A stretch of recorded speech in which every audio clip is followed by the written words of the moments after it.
All right, and welcome back to the Losing Weight Outside the Box 7-Step Scientific Model course. 7 scientifically proven steps for losing weight and improving your health and fitness. And again, I am your host, Coach Carl, aka Carl the What If Guy, aka to my bootcamp clients, Killer Carl.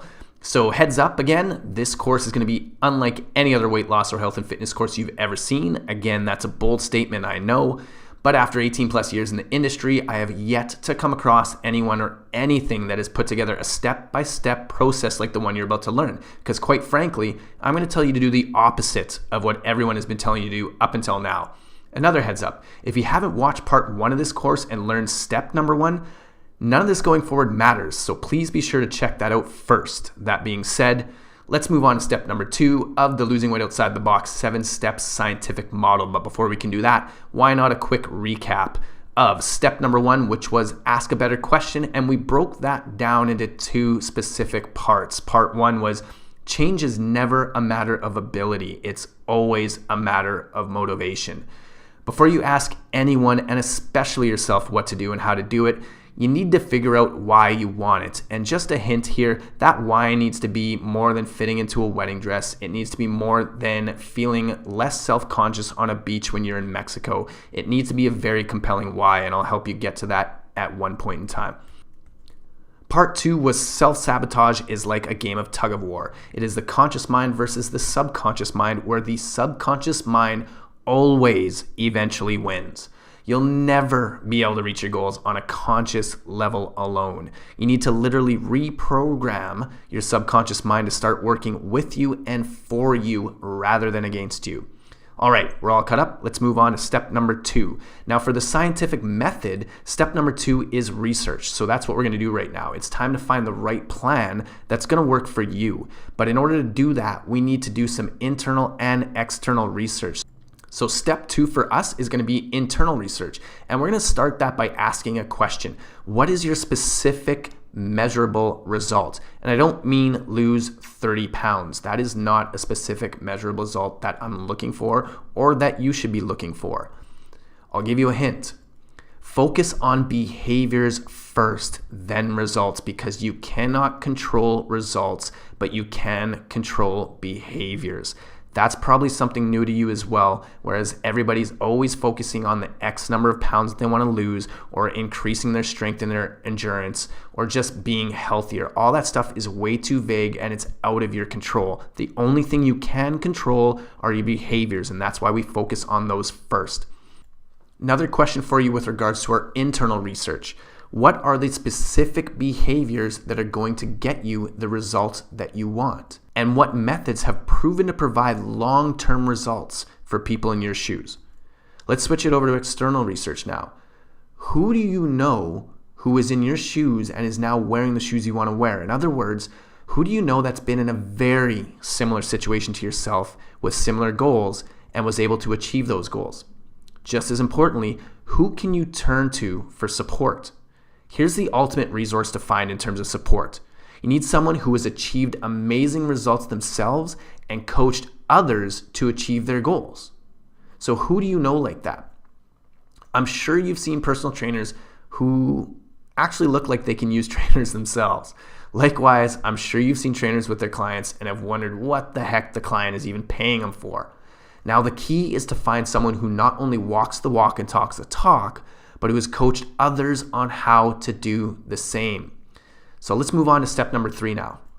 Step number 3 in the scientific method is to formulate a hypothesis. Now the definition of a hypothesis is a supposition or proposed explanation made on the basis of limited evidence as a starting point for further investigation.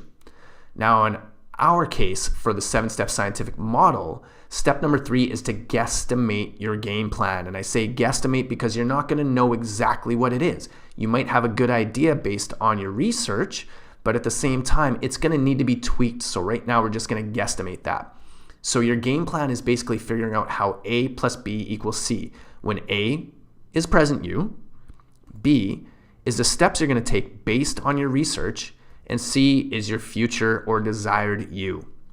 Now here is the key, and I cannot stress this enough.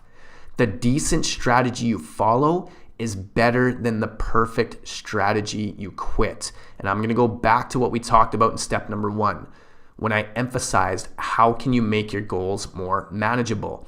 The problem you have is you're always looking for the best way to do X, but this approach always fails. You should always look for the most manageable way and one that will be specific to you. And that's why you want to find one that's manageable, not one that is the best. So we want to find something that we will stick with the long term and tweak it as we go to make it as effective as possible.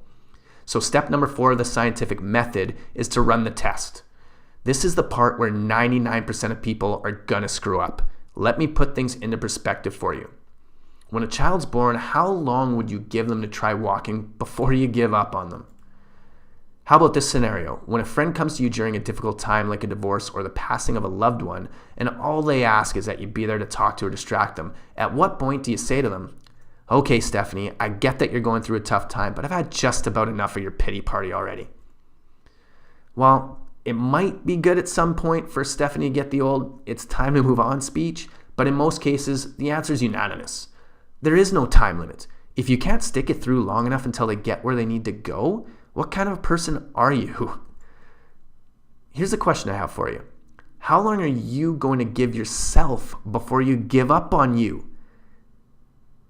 Before I get to the "let me put it to you this way" part, just back up and think about what I stated in terms of how long people last before they give up on their goals. The answer to that question was 14 days.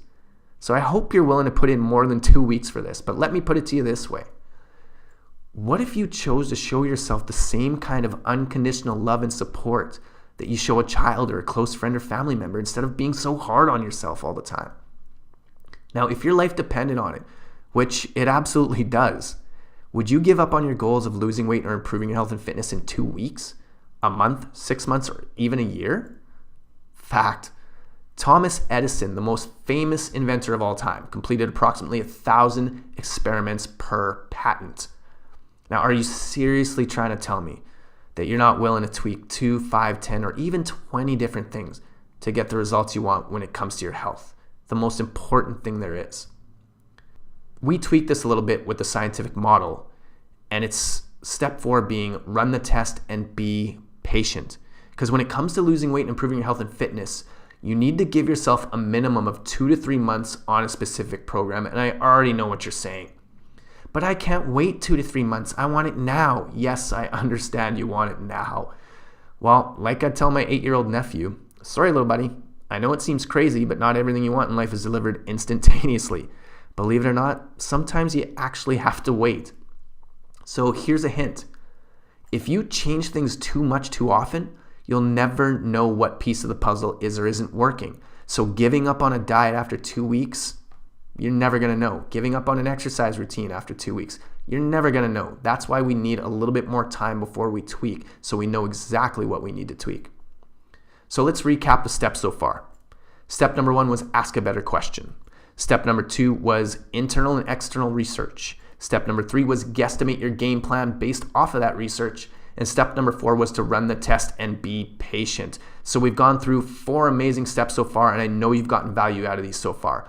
We only have 3 steps left, and you'll have all the steps you need to start losing weight and improving your health and fitness ASAP. So congrats on making it this far, because believe it or not, this already separates you from the pack who would have given up on this a long time ago. As always, I'd like to thank you for your time, and I really hope you get incredible value out of this. Like I said in the introduction, reach out to me if you have any questions at all, because we're here to get you to your goals of your health, your life, your way.